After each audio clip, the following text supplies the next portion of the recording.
42वें संविधान संशोधन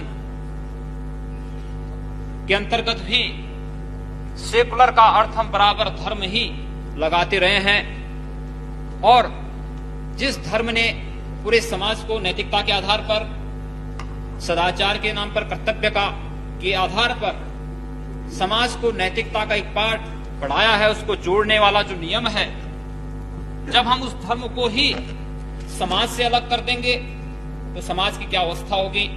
निश्चित ही मैं समझता हूं कि आज हम धर्म, जाति और अन्य भावनाओं को भड़काकर अपनी राजनीतिक रोटियां तो सेकते हैं। मैं कहना चाहता हूं महोदय, यहां पर अल्पसंख्यकों की भी बात हुई थी।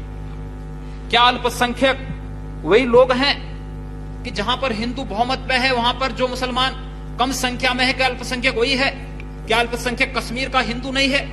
क्या कश्मीर के उस हिंदू के बारे में, उन अल्पसंख्यक हिंदू के बारे में जो आज 3-3.5 लाख की से अधिक संख्या में इस देश में शरणार्थी के रूप में जगह जगह भटक रहा है, क्या उसके बारे में कभी सोचने का कि फुर्सत इस सदन में बैठे हुए माननीय सदस्यों को कभी फुर्सत आई है?